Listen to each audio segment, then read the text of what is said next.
Everyone, कैसे हो आप लोग? I hope you are very well.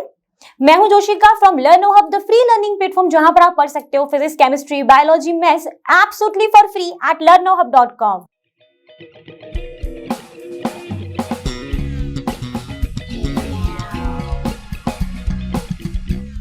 तो आज हम डिस्कस करने वाले हैं अपना एक न्यू ईयर का एक न्यू सेट हम डिस्कस करते हैं। जो ईयर है जो डिस्कस करने वाले हैं that is 2020 CBSE physics board paper. और जैसा कि आप जानते हो कि जो सीरीज है वो हमारी क्या है, previous year question paper solution series है। हम 2020 का सेट 1 आज डिस्कस करेंगे, जिसमें हमने सारे ही सेट से क्वेश्चंस ले लिए हैं, तो उन्हीं को हम देखने वाले हैं। अब यहाँ पर होने क्या वाला है कि जो सेट 1 हम डिस्कस करेंगे वो तो हमारा पूरा सॉल्व होगा, लेकिन सेट 2, सेट 3 जितने भी सेट थे यहाँ पर 3 सेट्स में से बाकी रिमेनिंग 2 सेट्स में हम वो क्वेश्चन सॉल्व करेंगे जो सेट 1 से थोड़े डिफरेंट थे। समझ गए ना बात? कोई दिक्कत नहीं है। एंड यहाँ पर मैंने आपको पहले भी बताया हुआ है कि 4 सेक्शंस आते हैं, जिसमें section A, B, C, D. A में होते हैं 1 मार्क, फिर 2 मार्क्स, फिर 3 मार्क्स एंड फिर 5 मार्क्स। तो इस तरीके से आपका बोर्ड पेपर डिजाइन होता है और ऐसे ही आपको अपने दिमाग में सेट कर लेना है कि हाँ भाई सेक्शन ए में तो 1 मार्क्स के क्वेश्चन है, तो मैं इसमें तो अच्छे ले ही आऊंगा। और जहां पर लॉन्ग आंसर टाइप है दैट इज 5 क्वेश्चंस, उसमें भी ना कुछ चैप्टर से ना क्वेश्चंस वो आते ही हैं। अगर कोई चैप्टर में से कोई भी एक लॉन्ग आंसर आया है तो ये आप प्रीवियस ईयर करते करते आपको इतना आइडिया बिल्कुल होने वाला है। तो जल्दी से रेडी हो जाइए।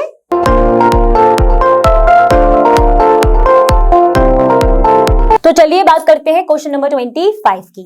क्वेश्चन नंबर 25 में बोला गया है कि 2 long straight parallel wires A and B.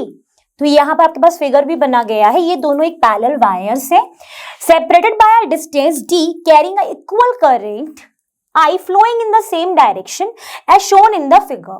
So this is your 2 wire A and B which are separated by the distance D. Now in part A the question is find the magnetic field at point P situated between them at a distance x from one of the wire. तो यहाँ पर आपको figure में वो A से P तक की जो डिस्टेंस है वो आपको x दी गई है। क्लियर? अब इस पॉइंट P पर आपको एक मैग्नेटिक फील्ड निकालनी है, तो पहले हम क्या करते हैं, इस पॉइंट P पर 2 वायर की मैग्नेटिक फील्ड निकलेगी। पहले हम निकाल लेते हैं इस पॉइंट P पर इस वायर A के कारण जो मैग्नेटिक फील्ड होगी। अब since it is a 2 long straight parallel wires, the formula for the magnetic field is, सबने पढ़ा हुआ है, mu not I upon 2 pi r। सबने पढ़ा हुआ है, ठीक है। Now let B1 be the magnetic field at point P due to wire A। So this will become B1 equal to mu not, क्योंकि सेम करंट है, I upon 2 pi. What is the distance? This R is the distance. तो distance क्या है P से A तक की, that is x। So this is your equation 1. And what is the direction of the net magnetic field here? दोनों ही current की हमारी same direction है। मान लेते हैं कि जो करंट की डायरेक्शन है वो ऊपर की तरफ है। So तो by using the Maxwell right hand rule, we can find the direction of the magnetic field at point P due to wire A. That is इस तरीके की आएगी। करंट की डायरेक्शन में थंब को सेट करा, फिंगर जहां पर कर्ल करेंगी, that is your magnetic field direction. तो इसकी जो डायरेक्शन होगी मैग्नेटिक फील्ड की वो कुछ इस तरीके से होगी, यहां से वो अंदर जाएगा, यहां से वो बाहर आएगा, ठीक है।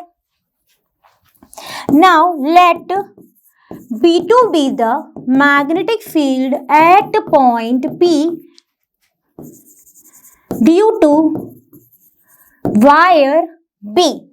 सो ये क्या हो जाएगी, B2 equal to mu not I upon 2 pi. What is the distance B से P तक की? तो अब ये पूरा D है, इतना x है, तो it will become D minus X, obviously है ना।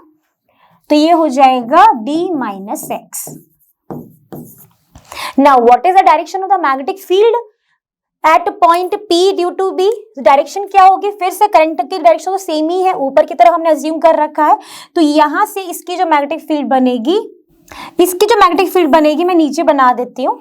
तो यहाँ पर कैसी बनेगी, देखो इस प्लेन पर, यहाँ वाले प्लेन पर वो अंदर की तरफ होगी, यहाँ से वो बाहर आएगी, इनवर्ड आउटवर्ड। यहां से इनवर्ड, यहां से आउटवर्ड। ठीक है, तो यहां पर जो प्लेन पर रहेगी that is your in this direction. ठीक है, चलो अब यहां पर बोला है कि आपको मैग्नेटिक फील्ड निकालनी है पॉइंट पी पर, तो यहां पर पॉइंट पी पर दोनों वायर थे और हमने निकाली डिफरेंट डिफरेंट।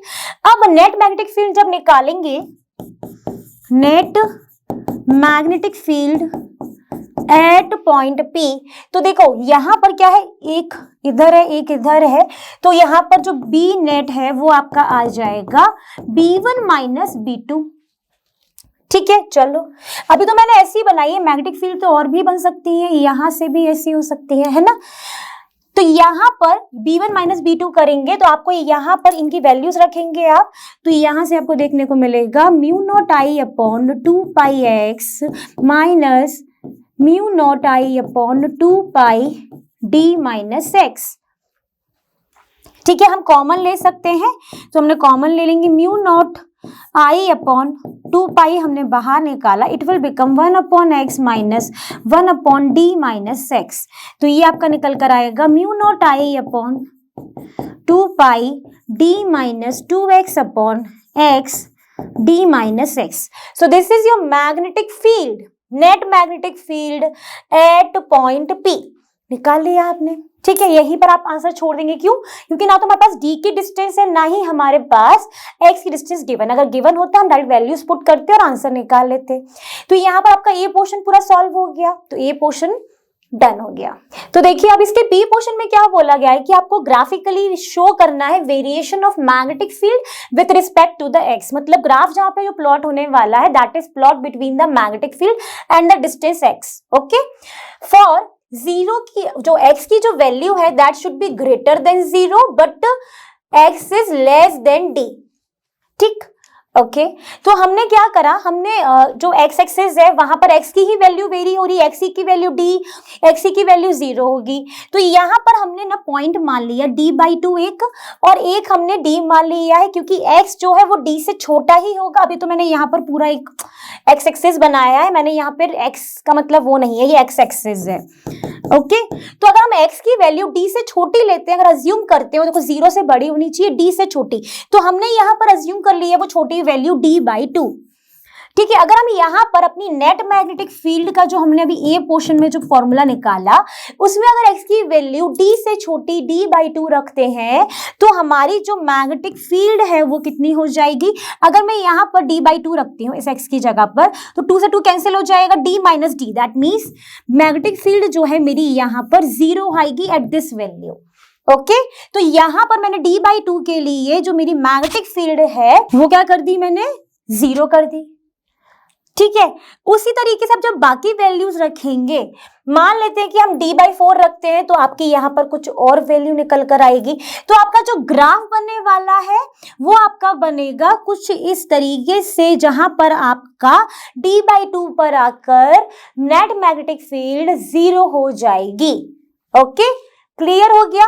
तो इस तरीके से ग्राफ बनेगा। वहीं पर अगर आप d/2 से वैल्यू ज्यादा बढ़ाते हैं तो ये जो ग्राफ है ये आपका नीचे की तरफ भी ड्रॉ होने लगेगा। ठीक है, तो यहीं पर हमने 25th क्वेश्चन की A and B portion solve कर लिए। तो अब देखते हैं अपना अगला क्वेश्चन। तो चलिए बात करते हैं क्वेश्चन नंबर 26 की। क्वेश्चन नंबर 26 में क्या बोला गया है कि using Bohr's atomic model derive the expression for the radius of the nth orbit of the revolving electron in a hydrogen atom. तो मतलब यहाँ पर हमें क्या निकालना है, Rn. What is Rn? Rn is the radius of the nth orbit of electron. किस में है भाई ये, हाइड्रोजन आइटम में, और किसका यूज करना है, बोर्स एटॉमिक मॉडल का यूज करना है। ठीक है, तो बोर्स एटॉमिक मॉडल ने कुछ पोस्टुलेट्स दिए थे। सबसे इंपॉर्टेंट पोस्टुलेट उसका ये था कि that angular momentum is an integral multiple of h upon 2 pi, that's है ना। तो that is the second postulate. तो लिखेंगे यहाँ पर according to Bohr's second postulate,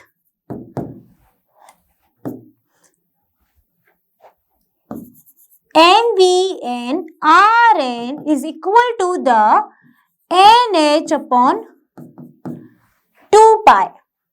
ठीक है, अब मैंने यहां पर मास ऑफ इलेक्ट्रॉन क्योंकि कांस्टेंट रहेगा चाहे वो nth का हो, इसलिए मैंने m लिया है। Vn is the velocity of the nth orbit, Rn is the radius of the nth orbit and ये integral multiple of h upon 2 pi. ये हो गया. तो this is your equation first. Now we also know that if the electron revolving in a hydrogen atom, then the central petal force is also applicable there regarding to the electrostatic force. तो that means centripetal force लग रहा होगा, किसके बराबर लग रहा होगा? Electrostatic force के बीच में लग रहा होगा. तो उसके लिए क्या करते हैं? We know that centripetal force is equal to mv square upon r, है ना. फिर हम क्या जानते हैं कि इलेक्ट्रोस्टैटिक फोर्स क्या होता है? That is 1/4 pi epsilon not q1 q2 upon r square. So this is your electrostatic force. यहां पर ये चार्ज क्या है? इलेक्ट्रॉन है. तो ये क्या हो जाएगा आपका? e square upon 4 pi epsilon not r n square. ठीक है. अब यहां पर भी हम इसको r n कर लेते हैं. अब ठीक है, this is your equation 2. Also you can write here Vn. तो ये भी है कि वेलोसिटी है, मास इज कांस्टेंट. अब यहां से अगर मैं बात करूं इक्वेशन 1 को अगर मैं देख रही हूं तो मुझे क्या चाहिए इक्वेशन 2 में? इक्वेशन 2 में मुझे चाहिए Vn स्क्वायर और इक्वेशन 1 में मेरे पास है Vn की वैल्यू मैं निकाल सकती हूँ. तो क्या अगर मैं यहाँ पर इसको स्क्वायरिंग कर दूं तो ये क्या हो जाएगा? ये हो जाएगा m square Vn square Rn square और n square h square upon 4 pi square. ये मैंने किसमें चेंजेस किया है? इक्वेशन 1 में. आप लिख सकते हो squaring both the sides in equation 1 to get the value of Vn square. From here Vn square मेरा हो जाएगा n square h square upon 4 pi square m square and Rn square. Now I am going to put this value in equation 2. तो यहां पर मैं लिख देती हूं put the value of Vn square in equation 2. तो it will become m क्या आ जाएगा? Vn स्क्वायर की जगह n square h square upon 4 pi square m square Rn square और पहले से ही यहां पर एक Rn था. That is equal to the e square upon 4 pi epsilon naught r n square. Okay. यहां से मैं देख रही हूँ कि ये Rn स्क्वायर ये Rn स्क्वायर क्या हो गया? कैंसिल आउट हो गया. ये एक m से एक m कट गया. अब मेरे पास बचा है जो n square h square upon 4 pi square m Rn is equal to e square upon 4 pi epsilon not. यही बचा है. ठीक है. अब मुझे किसकी वैल्यू निकालनी है? मुझे at the end of the day Rn की वैल्यू निकालनी है. क्या मैं इस इक्वेशन को देख के यहां से Rn की वैल्यू निकाल सकती हूँ? तो आप कहेंगे मैम बिल्कुल, अब तो बस मैं निकाल ही लूंगा. कैसे? तो भाई देखो, अगर मैं इस Rn को इधर ले जाऊं तो क्या आ जाएगा मेरा Rn? Rn मेरा आने वाला है n square h square 4 pi epsilon not upon 4 pi square m e square. यहां से मेरा ये पाई एक पाई कैंसिल हो गया, 4 कैंसिल हो गया. अब मेरे पास यहाँ पे रिमेनिंग बचेगा n square h square epsilon not upon pi m e square. तो मैं यहाँ से कह दूंगी भाई मुझे तो फॉर्मूला मिल गया. किसका मिल गया? Radius of the nth orbit of the revolving electron in an hydrogen atom that is n square h square epsilon not upon pi m e square. That's it. इसका मतलब ये जो क्वेश्चन नंबर 26 था सिर्फ एक बोस के पोस्टुलेट और आपने कंसेप्ट यूज किया सेंट्रीपिटल फोर्स वाला, उन दोनों इक्वेशन से हम निकाल सकते हैं काफी इजीली. ओके. चलिए देखते हैं अपना अगला क्वेश्चन. तो 26 क्वेश्चन हमारा जो था कैरी कर रहा था 2 मार्क्स. 2 मार्क्स में आपने ये पूरा डेरिवेशन कर देना है, अच्छे से बताना है कि what is Vn, what is Rn, what is m, what is e, what is epsilon not. जब आप सारी चीजें मेंशन करोगे, सब कुछ करोगे, तो then you will get the 2 marks properly. Now move to the next question which is your question number 26 ही, बिकॉज उसका और पोर्शन भी तो सॉल्व करना है। चलो देख लेते हैं। तो चलिए बात करते हैं क्वेश्चन नंबर 26 की। क्वेश्चन नंबर 26 को अगर आप अच्छे से देखोगे तो यहाँ पर बोला गया है ए एंड बी पोर्शन में, पहले ए पोर्शन की बात करते हैं। Write two main observations of photoelectric effect experiment which could only be explained by Einstein photoelectric equation. Okay, तो जब हमने फोटोइलेक्ट्रिक इफेक्ट जब हम कर रहे थे तो जहां पर हमने देखा था कि when electrons comes to the metal surface, the minimum energy required to eject the electron, that is known as your work function, and that frequency at which the electrons going to be ejected, that frequency is known as threshold frequency. That means कि below this threshold frequency no photoelectric emission take place. Obviously, क्यों भैया, उसी पर आने के बाद जब आप उसको क्रॉस करोगे उस फ्रीक्वेंसी को, तभी आपका इलेक्ट्रॉन्स इजेक्ट हो रहे हैं। तो हम एक कंक्लूजन तो वहां से ये लिख सकते हैं। और उन्होंने बोला है कि यहां पर आपको क्या यूज करना है, फोटोइलेक्ट्रिक इक्वेशन बिल्कुल कर सकते हैं। That kinetic energy is equal to the h nu minus work function. Work function is what, that is your minimum energy required to eject the electron, and that is equal to the h nu naught, where nu naught you can say that is the threshold frequency, कि उस frequency के पहले कोई भी electron eject नहीं होगा। तो हम यहीं से कंक्लूड कर देंगे द फर्स्ट, आप लिखोगे the two main observations of photoelectric effect experiment which could only be explained by the equation. The first is below threshold frequency no photoelectric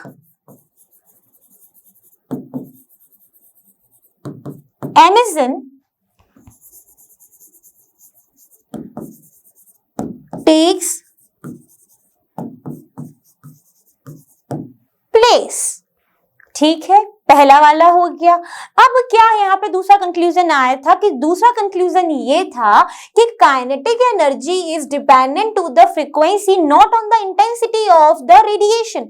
so this is your second conclusion, that kinetic energy of electron किस पे depend है, frequency पर, not on the intensity of the radiation. These are the two conclusion which you have to write in your words in point wise in your examination. Okay, अब देखते हैं इसका B portion. अब देखिए इसके B portion में क्या बोला है कि draw a graph showing variation of photo current with the anode potential of a photo cell. ठीक है, तो उसके लिए हमने क्या करा, ग्राफ बनाना है तो obviously X axis and Y axis draw करना पड़ेगा, कर लेते हैं। तो ये रहा आपका एक्स एक्सिस, ये रहा आपका वाई एक्सिस।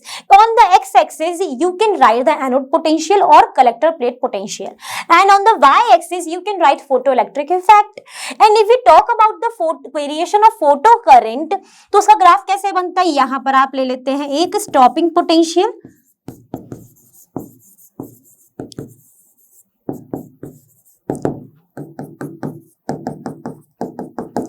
तो कुछ इस तरीके का आपका ग्राफ बनता है करंट में, जिसमें आप ये भी लिख सकते हो कि जो I3 है that is greater than I2, that is greater than I1। If you further draw the I4, then I4 is the greatest one among 3। Okay, so this is your graph that you have to plot in your examination in this question. अब ये question भी carry कर रहा था 2 marks, तो आप जब दोनों ये क्वेश्चन सॉल्व कर लोगे then you will achieve your 2 marks. Now move to the next question. तो चलिए बात करते हैं क्वेश्चन नंबर 27 की। क्वेश्चन नंबर 27 में बोला गया है कि explain the terms depletion layer and potential barrier in PN junction diode. How are the, ये पोर्शन में पूछा गया है कि width of the depletion layer be में है वैल्यू, तो potential barrier affected when your PN junction is forward biased. तो पहले हमें सिर्फ डेफिनेशन बताना है, क्वेश्चन हमारा 2 मार्क्स का है, तो उसी के अकॉर्डिंग अपने आंसर देने हैं। तो अगर डिप्लीशन लेयर की बात करें तो एक्चुअली में होता क्या है पीएन जंक्शन में, मान लेते हैं ये हमारा एक पीएन जंक्शन हम बना रहे हैं, ये रहा पी, ये रहा एन। यहाँ पर इसके पास है होल्स, बहुत ज्यादा होल्स होते हैं, मेजॉरिटी कैरियर्स यहाँ पर होल्स होते हैं, और यहाँ पर जो आपके मेजॉरिटी कैरियर्स हैं वो आपके इलेक्ट्रॉन होते हैं। ठीक है, समझने के लिए हमने बना लिया। यहाँ पर भी आप मान लो कि इस तरीके से दोनों को हमें अटैच ऐसे करके रखना है, तो यहाँ पर आपके होल्स हैं, यहाँ पर आपके इलेक्ट्रॉन्स हैं, एंड मैग्नेटिक कैरियर्स में क्या होंगे, होल्स होंगे, एन रीजन में पी में होंगे इलेक्ट्रॉन्स मैग्नेटिक कैरियर्स। अब यहाँ पर एक्चुअली में हो क्या जाता है कि जब हम इनको इस तरीके से अटैच करते हैं तो कुछ इलेक्ट्रॉन इधर भी आ जाते हैं, यहाँ पर एक ऐसी लेयर फॉर्म्ड होती है। तो यहाँ पर देखो क्या हुआ, डिफ्यूजन होने लगता है, यहाँ से होल्स जाने लगते हैं। तो यहाँ पर जब जा रहे हैं तो इलेक्ट्रॉन आ गया, मतलब एक नेगेटिव बन गया, एक यहाँ पर पॉजिटिव बन जाता है। डिफ्यूजन या फिर आप कह सकते हो recombination of the majority carriers यहाँ पर जैसे ही होता है, या फिर डिफ्यूजन जैसे ही होता है। डिफ्यूजन क्या होता है, हायर कंसंट्रेशन से लोअर कंसंट्रेशन मूव करना। तो अगर हमारे एन रीजन में हायर कंसंट्रेशन में इलेक्ट्रॉन है तो वो कुछ इधर मूव कर गए, और यहाँ से होल्स जो हायर कंसंट्रेशन में वो लोअर कंसंट्रेशन में चले गए। तो आपकी इस तरीके से एक लेयर फॉर्म्ड हो जाती है जिसमें न्यूट्रल आयंस रहते हैं या फिर जिसमें इमोबाइल्स आयंस रहते हैं, और इस लेयर को हम बोलते हैं अपनी डिप्लेशन लेयर, जिसकी डेफिनेशन यहां पर लिखी है, created around the PN junction and has immobile ions, जो कि मैंने अभी आपको बताया क्यों क्रिएट हो रहा है, due to the diffusion of majority carriers across the junction when PN junction is formed. ठीक है, अब देखो यहां पर हुआ क्या, एक तरफ आपका नेगेटिव है, एक तरफ आपका पॉजिटिव है। यहां पर अगर हायर कंसंट्रेशन है, यहाँ पर अगर हायर पोटेंशियल होगा, यहाँ पर लोअर पोटेंशियल है, तो यहाँ पर इसका मतलब क्या हो गया, एक पोटेंशियल डिफरेंस क्रिएट हो गया। अब ये जो पोटेंशियल डिफरेंस है, ये जो पोटेंशियल डिफरेंस यहाँ पे जो क्रिएट हो गया है,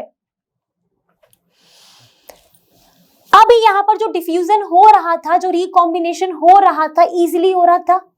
अब जैसे ही यहाँ पर पोटेंशियल डिफरेंस आ गया तो अब ये यहां से होल्स को यहां जाने में या फिर इलेक्ट्रॉन्स को यहां जाने में अब आएगी एक दिक्कत, बैरियर क्रिएट हो गया। अब किसका बैरियर क्रिएट हो गया, पोटेंशियल डिफरेंस का एक बैरियर क्रिएट हो गया। तो ये क्यों हो गया, क्योंकि माइग्रेशन हो रहा था मेजॉरिटी कैरियर्स का, उसके कारण अब जो ये बैरियर क्रिएट हुआ, उस बैरियर को हम बोलेंगे पोटेंशियल बैरियर। तो अभी तक जो डिफ्यूजन हुआ, अब डिफ्यूजन को नहीं होने देगा ये, क्यों, कौन नहीं होने देगा, पोटेंशियल बैरियर। इसकी क्या लिखी है definition, potential difference developed across the junction due to migration of the majority carriers across it when PN junction is formed. ठीक है, अब क्या बोला गया है हमको कि अब हमें अगर इस पीएन जंक्शन डायोड को अगर हम एक फॉरवर्ड बाइस्ड में कनेक्ट कर दें, जिसका मतलब है पी टर्मिनल, पी लेयर को हमने पॉजिटिव टर्मिनल से कनेक्ट कर दिया और एन रीजन को हमने नेगेटिव टर्मिनल से कनेक्ट कर दिया, तो हम कह सकते हैं कि अब हमारा जो पीएन जंक्शन है वो फॉरवर्ड बाइस्ड है। अब यहाँ पर क्या होगा, अब यहाँ पर क्या हो रहा होगा कि अब ये जो यहाँ पर इलेक्ट्रॉन सबसे ज्यादा है, उनको ये नेगेटिव टर्मिनल क्या करेगा, रिपल करेगा। रिपल करेगा तो ये दूर भागेंगे, इधर भागेंगे, है ना। एंड ये पॉजिटिव वाला इस होल्स को रिपल करेगा, क्योंकि दोनों ही पॉजिटिव है, तो वो इधर भागेंगे, है ना। अब मैं मान लेती हूँ, मैं सिर्फ एक केस लेती हूँ कि अगर ये नेगेटिव वाला वोल्टेज जो है मेरे इलेक्ट्रॉन्स को अगर रिपल कर रहा है, तो अगर ये जो रिपल कर रहा है तो अभी ये किधर जाएगा, इस होल वाले रीजन के पास जाएगा, है ना। एंड जैसे ही होल वाले रीजन के पास गए, वहां पे आके ये कंबाइन हो जाएंगे, जिसके कारण जो हमारी विड्थ है डिप्लेशन लेयर की, क्या वो इंक्रीज होगी कि डिक्रीज होगी। अब ये बताओ, यहां से जा रहे हैं तो अभी अगर लेयर हमारी ऐसी थी तो अभी ये और कम हो जाएगी, है ना। तो फॉरवर्ड बाइस्ड में हमारी जो विड्थ है डिप्लेशन लेयर की वो कम हो जाती है, because negative terminal of the voltage repels the electrons and give them energy to cross the junction. तो अभी जो यहाँ पर पोटेंशियल बैरियर क्रिएट हुआ, जिसके कारण वो नहीं कर पाए, जैसे हमने फॉरवर्ड बाइस्ड कर दिया तो अब इनको एक एक्स्ट्रा एनर्जी मिल गई इन इलेक्ट्रॉन्स को, और ये अब जाके अपना ये जो पोटेंशियल डिफरेंस वाला जो जिसके वो क्रॉस नहीं कर पा रहे, तो उसको क्रॉस करके कहाँ पहुंच गए, होल के पास कंबाइन हो जाएंगे, जिसके कारण हमारी जो डिप्लेशन रीजन है वो कम हो जाएगा। जैसे डिप्लेशन रीजन कम हुआ तो पोटेंशियल बैरियर भी हमारा रिड्यूस्ड हो जाएगा। ठीक है, बात आ गई, फिर से समझा देती हूँ भैया। देखो क्या हुआ कि अभी तक यहाँ पर हमने सीन देख लिया था पोटेंशियल बैरियर, जो कि अब रुकावट बनने लगा था कि अब वहां पर डिफ्यूजन नहीं हो पाएगा, क्रॉस नहीं कर पाएंगे, उनको क्रॉस करने के लिए अब एक्स्ट्रा एनर्जी चाहिए।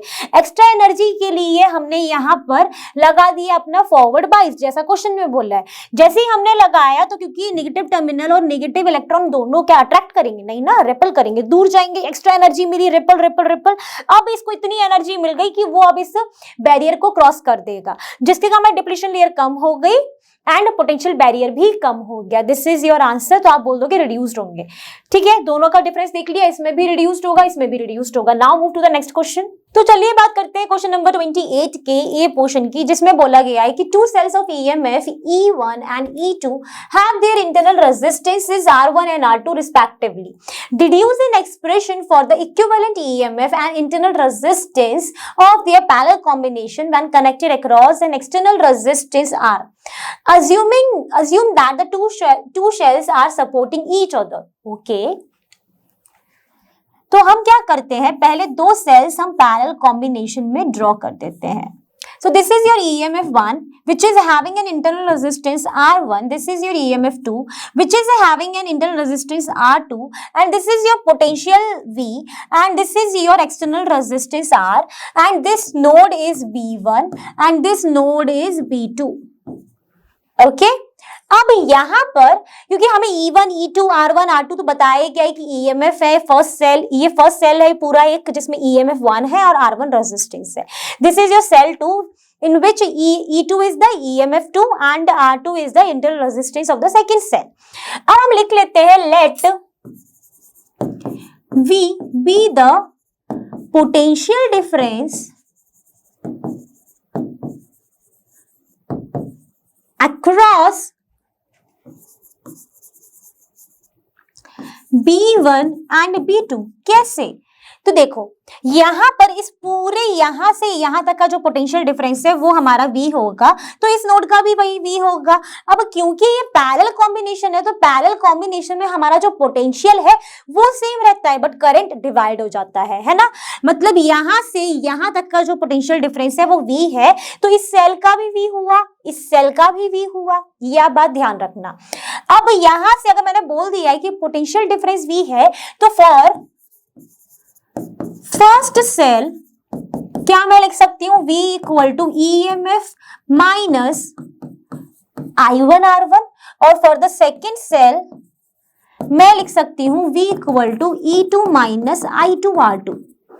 ओके, ये मैंने क्या लिखा है, पोटेंशियल डिफरेंस के बारे में लिख दिया है, सेल 2 एंड सेल 1 के बारे में। फ्रॉम दिस इक्वेशन, ये वाली जो फर्स्ट सेल के लिए थी, यहां से मैं बोल दूंगी कि मेरा जो I1 है वो क्या निकल कर आ जाएगा, तो मेरा क्या निकल कर आ गया I1 यहां से E1 minus V upon R2, और I2 यहां से आ जाएगा E2 minus V upon R2। ठीक है, यहां तक की बात भी देख ली।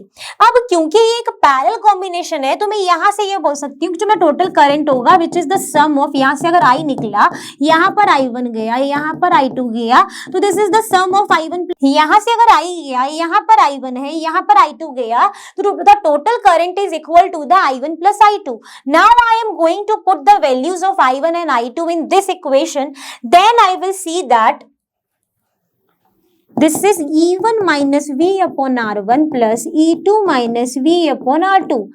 From here ये मेरी क्या बन जाएगा, अगर मैं E1 upon R1 plus E2 upon R2 इस तरीके से लिखूं माइनस V, फिर लिख दूं 1 upon R1 plus 1 upon R2। कैसे लिख दिया मैंने ये, तो मैंने इसको अगर मैं इस पूरे में R1 है, इसको मैं अलग अलग जगह ऐसे लिख दूं, ऐसे E1 upon R1 minus V upon R1 लिख सकती हूँ ना, वही लिखा है, प्लस क्या हो जाएगा E2 upon R2 minus V upon R2। तो मैंने इनको अलग कर लिया, इसको भी अलग करके लिख लिया। यहां से मैं बोलूंगी कि यहां से मेरा टोटल करंट कितना हो जाएगा, I equal to E1 R2 plus E2 R1 upon R1 R2 minus V R1 plus R2 upon R1 R2। ठीक है, ये मेरे किसके इक्वल आया है, ये I इक्वल आया है।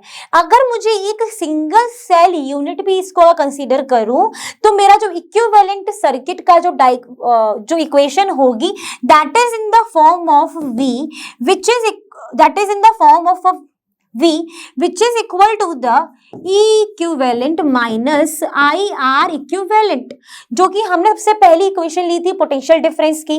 तो इस केस में आना चाहिए, इस इक्वेशन के फॉर्म में होनी चाहिए हमारी इक्वेशन, बट यहाँ पर तो I इस तरफ है। तो अब क्या करें, अब हम क्या करते हैं, इसको कन्वर्ट करते हैं इन दिस फॉर्म। तो ये क्या हो जाएगा, ये आपका हो जाएगा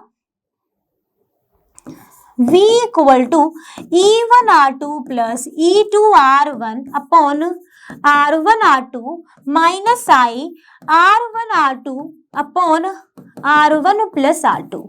क्या अब ये इस फॉर्मेट में हो गई? बिल्कुल हो गई। Now compare this equation as with this equation, then you will get that EMF equivalent is equal to E1R2 plus E2R1 upon R1R2 and R equivalent का हो जाएगा R1R2 upon R1 plus R2। That's it. यहां पर ये हो गया, solve हो गया। आपको क्या चाहिए था? एक आपको एक्सप्रेशन चाहिए था equivalent EMF and equivalent resistance का पैरेलल कॉम्बिनेशन में, जो आपको मिल गया। अब इसको आप पूरा एक ब्लॉक में डाल देना, लिख देना कि भाई मिल चुका है। अब देखते हैं इसका B portion which is based on this only, देख लेते हैं। तो चलिए बात करते हैं क्वेश्चन नंबर 28 के बी पोर्शन की, जिसमें बोला गया है कि in case the two cells are identical each of EMF 5 volt. तो आपके पास क्या है? दो सेल्स है, तो मतलब दो EMF दोनों ही इक्वल है, दैट इज E 5 वोल्ट। फिर आपके पास इंटरनल रेजिस्टेंस गिवन है उन दोनों सेल्स की, that means R1 is equal to R2 equal to 2 ohm. Then आपके पास क्या है? एक एक्सटर्नल रेजिस्टेंस है 10 ओम। आपको कैलकुलेट करना है यहाँ पर वोल्टेज। अब अगर वोल्टेज निकालना है तो वोल्टेज का अगर नॉर्मल फॉर्मूला देखें, that is your Ohm's law, that is IR। From this आपके पास R गिवन है, लेकिन आपको करंट निकालना पड़ेगा। करंट का फॉर्मूला क्यों क्या होगा यहाँ पर? That is EMF equivalent upon external resistance plus R equivalent, क्योंकि यहाँ पर दो सेल्स है। अभी हमने इसके ये पोर्शन में एक फॉर्मूला निकाले थे EMF इक्विवेलेंट का एंड इंटरनल रेजिस्टेंस इक्विवेलेंट का, that is E1R2 plus E2R1 upon R1 plus R2 and R equivalent था आपका R1 R2 upon R1 plus R2। अब अगर मैं यहाँ पर EMF इक्विवेलेंट निकालती हूँ तो क्या हो जाएगा? E1 R2 plus E2 R1 upon R1 plus R2 which will become 20 upon 4 that is 5 volt. अब अगर मैं यहाँ पर एक्सटर्नल इंटर रेजिस्टेंस निकालती हूँ R equivalent, that means R1 R2, that means 2 multiply 2 upon 2 plus 2, this is your 1 ओम। ठीक है, अब मैंने ये दोनों निकाल लिया, तो क्या मेरे लिए करंट निकालना है? बहुत बड़ा काम है। नहीं, करंट क्या हो जाएगा यहाँ से? 5 upon 10 plus 1, what is 10? That is your external resistance. तो ये हो जाएगा 5 अपॉन 11 एम्पियर। आपको क्या निकालना है? ये वोल्टेज निकालना है across the external resistance, that is your IR। तो I आपके पास निकल आया है 5 upon 11 multiply 10, so it will become 50 upon 11, और आप कह सकते हो 4.54 volt. So this is your final answer कि आपने वोल्टेज निकाली है अक्रॉस द एक्सटर्नल रेजिस्टेंस। तो देखो यहाँ पर जो हमने ए पार्ट से हमें जो मिला उसी का ही यूज करके हमने बी पार्ट सॉल्व किया, तो इतना दिमाग वहां पर चला लेना। ठीक है कि हाँ भाई अभी मैंने फॉर्मूला अभी तो निकाला है, कंफ्यूज मत होना, डायरेक्ट मत कर देना। देखो गलतियां कहाँ पर होती है? गलती होगी हम यहाँ पर E upon R plus R करोगे ना, तो E तो 5 रखोगे, लेकिन R प्लस R में 10 प्लस 2 रख दोगे, तो आंसर पूरा चेंज हो जाएगा। इसीलिए यहाँ पर इक्विवेलेंट रेजिस्टेंस क्यों लिया है? क्योंकि दो सेल्स की बात हो रही थी। ठीक है, चलो देखते हैं अपना अगला क्वेश्चन। तो चलिए बात करते हैं क्वेश्चन नंबर 29 की। क्वेश्चन नंबर 29 कैरी करता है 3 marks. In this 2 portions are asking to you. तो जिसमें क्या बोला गया है ये पोर्शन में कि define current sensitivity of a galvanometer, rights is expression. So basically what is current sensitivity? Current sensitivity is deflection per unit ampere या फिर पर यूनिट करंट। तो इसकी डेफिनेशन क्या लिख दोगे आप कि अपने वर्ड्स में current sensitivity of a galvanometer, क्या लिखोगे इसकी डेफिनेशन? इसकी डेफिनेशन आप लिखोगे then current sensitivity of a galvanometer is deflection per unit current. Now, if we talk about the expression, we can write the current sensitivity as IS is equal to theta upon I. That is, क्या लिखोगे आप इसकी unit? Radian per ampere. So this is your unit for the current sensitivity.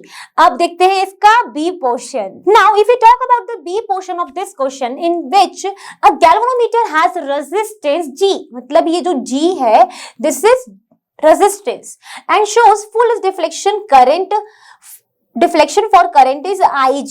Okay, the first portion in B portion is how can it be converted into an ammeter to measure a current up to I naught, that is I naught should be greater than the Ig. So basically what is galvanometer? Galvanometer is this one where this G is the resistance of the galvanometer, and if we talk about to convert the galvanometer into an ammeter, we have to connect a shunt resistance R with galvanometer, or you can say RS, that is your shunt resistance. या फिर आप कह सकते हो कि parallel में आपने इसके कनेक्ट कर दिया है एक shunt resistance. If current I goes here, तो यहाँ पर करंट जाएगा आपका गैल्वेनोमीटर में Ig, तो इधर कितना हो जाएगा, that is I minus Ig। Okay, फिर क्या बोला गया है कि इसकी इक्वेशन की भी बात करें तो इसकी इक्वेशन क्या बनेगी, इसकी इक्वेशन बनेगी दैट I माइनस Ig। अब देखो to measure a current up to I naught, तो यहां से हो गया I minus Ig RS which is equal to IgG। यहां पर इस I को आप I नॉट भी लिख सकते हो, नो इश्यू इन दिस। ठीक है, ये I नॉट कर लो तो ये I नॉट माइनस हो जाएगा। So this is your equation when you convert galvanometer into ammeter. ठीक है, इसका फर्स्ट पोर्शन हो गया। अब इसकी बात करें इसके सेकंड पोर्शन की, तो सेकंड में पूछा है कि इसकी इफेक्टिव रेजिस्टेंस कितनी होगी। इफेक्टिव रेजिस्टेंस किसकी पूछिए, गैल्वेनोमीटर की कि एमीटर की, तो आप बोलोगे मैम एमीटर की पूछिए। तो एमीटर में हमारे पास है दो रेजिस्टेंस। मैम दो कैसे हैं, क्योंकि एक तो हमने शंट रेजिस्टेंस लगाई है, एक गैल्वेनोमीटर के पास भी रेजिस्टेंस है।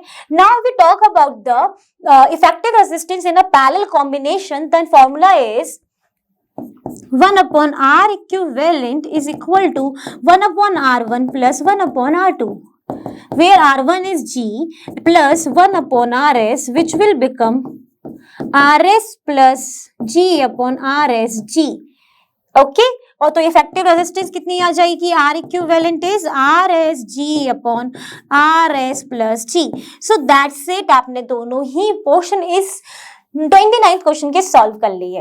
और ये कितना कैरी कर रहा था, 3 marks by doing all the things and mentioning all the things that unit portion and what is IG, what is G, what is IS, what is I naught, everything you have to be mention in your board examination copy.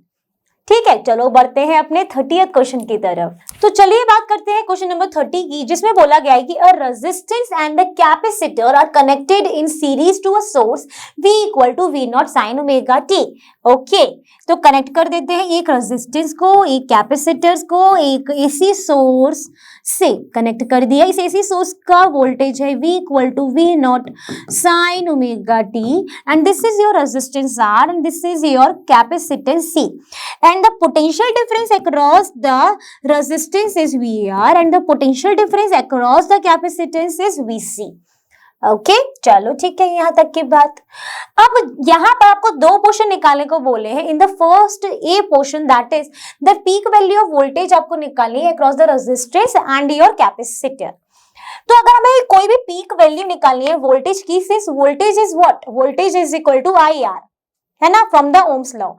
तो यहाँ पर अब हमारे पास क्योंकि एक AC source है, एक RC circuit है, तो RC सर्किट हो, RLC सर्किट हो, RS और RL सर्किट हो, तो वहां पर हमारा रेजिस्टेंस की जगह पर हम लेते हैं impedance which is equal to R square plus XC square in case of RC circuit.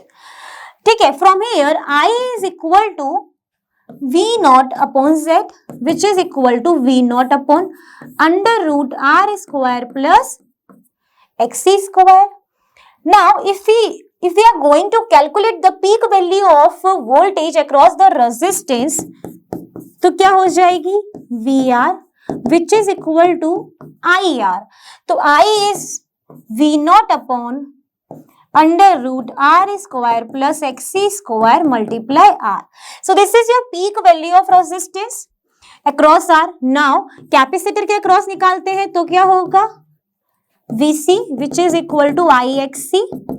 I is what, V0 upon under root R square plus XC square और यहाँ पर आ गया XC. तो आपका यहाँ पर ये पोर्शन सॉल्व हो गया, ये पोर्शन. अब देखते हैं इसका बी पोर्शन. तो यहाँ पर जो बी पोर्शन में पूछा गया उसके लिए हमने एक फेज डायग्राम बना के रखा है.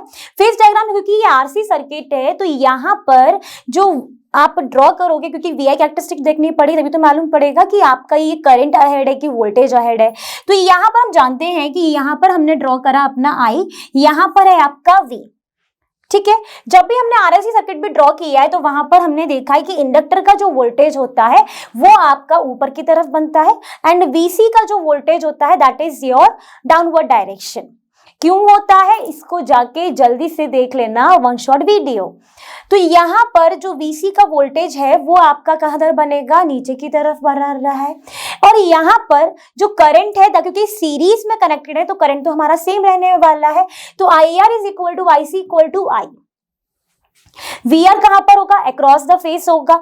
VC इसीलिए डाउनवर्ड होता है क्योंकि यहाँ पर 90 डिग्री का डिफरेंस आता है. 90 डिग्री डिफरेंस आता है V और I के बीच में, इसीलिए जो VC है हमारा वो नीचे की तरफ बनता है. तो यहां से हम कह देते हैं कि इन अ कैपेसिटिव सर्किट, RC सर्किट, जो करंट है हमारा that is ahead, current voltage को अहेड करता है, अहेड द अप्लाइड वोल्टेज. ठीक है, तो करंट हमेशा ही अप्लाइड वोल्टेज से आगे रहता है in case of a RC circuit. If this is a situation arise in RL circuit then current lag behind the applied voltage. तो अब आपका जो VL है वो यहां पर आता है तो करंट जो है वो क्या होता है, लैग बिहाइंड होता है. ठीक है, तो हमने इसका आंसर दे दिया. कौन सा आगे है, तो हमने बात करंट आगे है. अब देखते हैं अपना अगला क्वेश्चन. तो चलिए बात करते हैं क्वेश्चन नंबर 31 की, which carries your 3 marks. In this question is the question is what is the effect of on the interference fringes in Young's double slit experiment due to each of the following operation. Justify your answers. The first operation is the screen is moved away from the plane of the slit. So हम क्या करते हैं, हम बना के देख लेते हैं कि क्या बोला गया. ये रहा मान लो आपका स्लिट, डबल स्लिट है तो इस तरीके से ये रही आपकी screen. So this is your screen, this is your slit.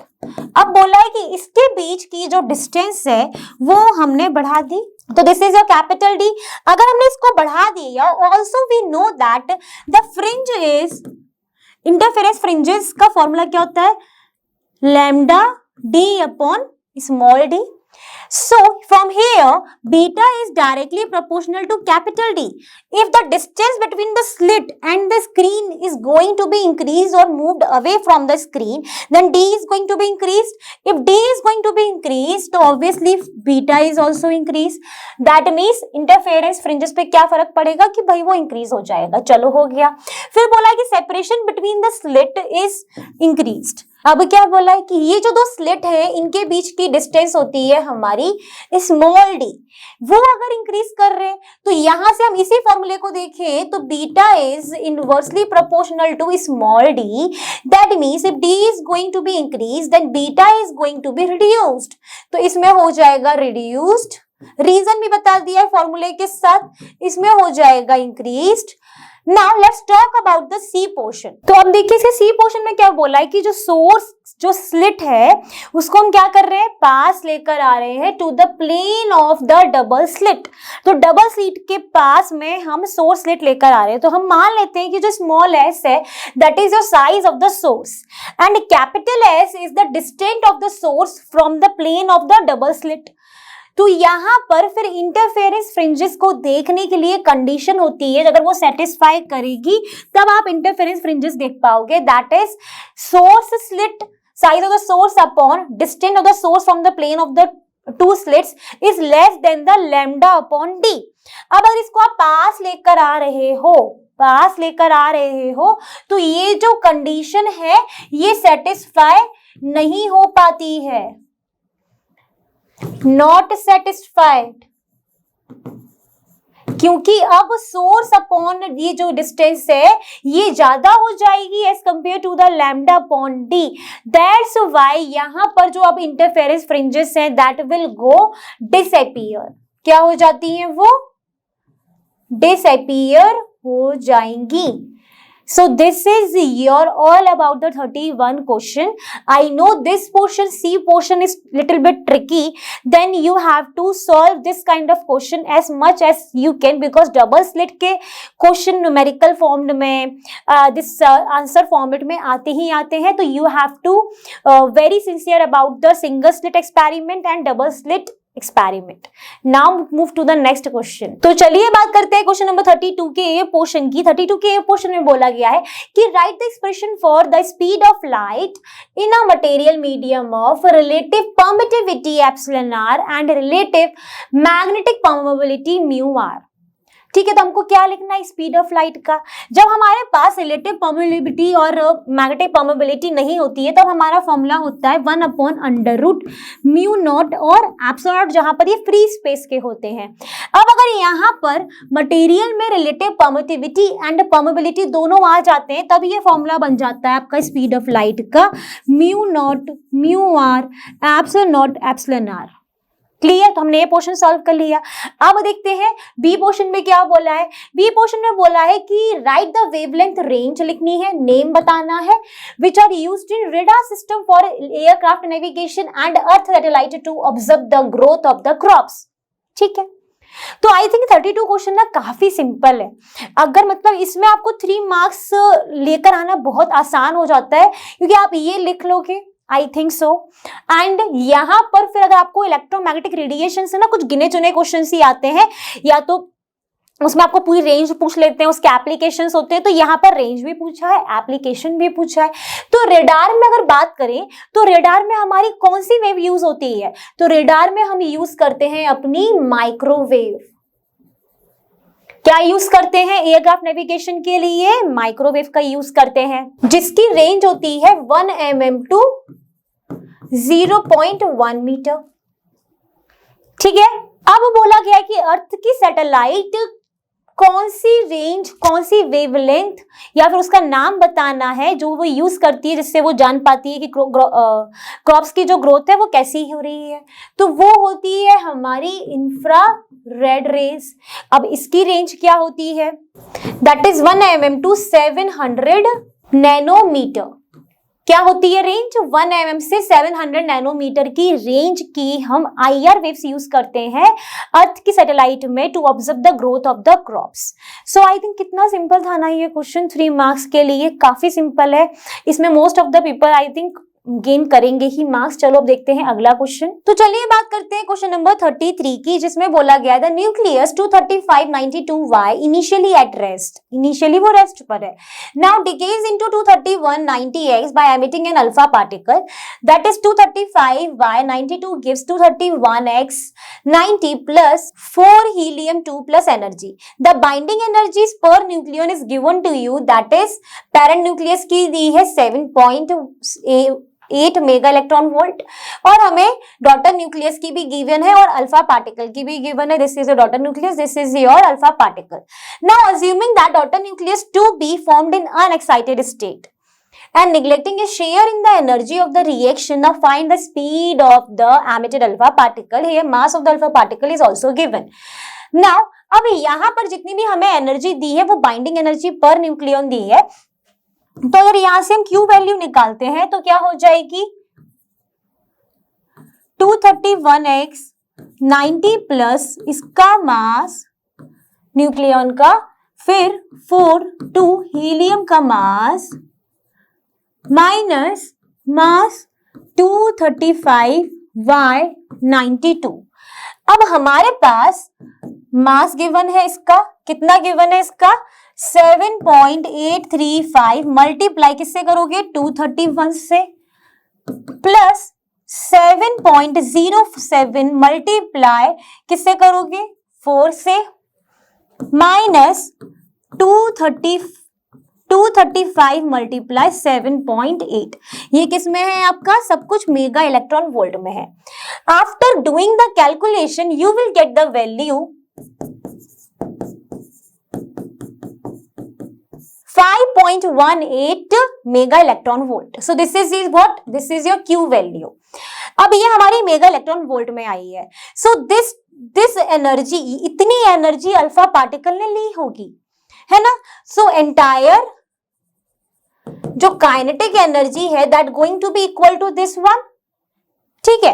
अब काइनेटिक एनर्जी का फॉर्मूला होता है, किसकी काइनेटिक एनर्जी की बात हो रही है यहाँ पे, अल्फा पार्टिकल की, क्योंकि हमें क्या चाहिए, एट लास्ट स्पीड निकालनी है अल्फा पार्टिकल की। तो half m alpha v alpha square which is equal to the 5.18 mega electron volt. But the energy किस में होनी चाहिए, जूल में होनी चाहिए। इसको कन्वर्ट कर लेते हैं तो ये हो जाएगा 1.6 into 10 to the power minus 19, क्योंकि ये मेगा है तो 10 टू द पावर 6 वे आएगा। फ्रॉम यहां से हम देखेंगे कि हाफ m अल्फा हमारे पास ऑलरेडी है which is 6.68 into 10 to the power minus 27 multiply v alpha square which is equal to 5.18 into 1.6 into 10 to the power minus 13। अब जब आप इसको सॉल्व करो तो सॉल्व करेंगे तो v अल्फा स्क्वायर आपका निकल कर आएगा 2 multiply 5.18 multiply 1.6 into 10 to the power minus 13 divided by 6.68 into 10 to the power minus 27। और आप फिर इसका जो वैल्यू आएगी उसका क्या लोगे, अंडर रूट लोगे। यहाँ पर जब आप अंडर रूट लोगे तो 10 टू द पावर 7 बाहर आ जाएगा और अंदर अंडर रूट में आएगा 2.42 after doing the mathematical calculation. अब कुछ लोग बोलते हैं कि मैम मैथमेटिकल कैलकुलेशन भी करो साथ में, तो that is not feasible for me, क्योंकि मेरे पास बहुत सारे क्वेश्चन सॉल्व करने के लिए हैं। टू सेव द टाइम मैं पहले ही कैलकुलेट करके रख लेती हूँ, तो डायरेक्ट आपको यहाँ पर आंसर लिख देती हूँ। तो ये आपका निकल कर आएगा 1.57 into 10 to the power 7 metre per second. So this is the value of v alpha which is your final goal जो था इस क्वेश्चन का, that is to find the speed of the emitted alpha particle, जो आपका निकल कर आ गया है 1.57 into 10 to the power 7 metre per second. That's it, ये पूरा क्वेश्चन हो गया है सॉल्व। आप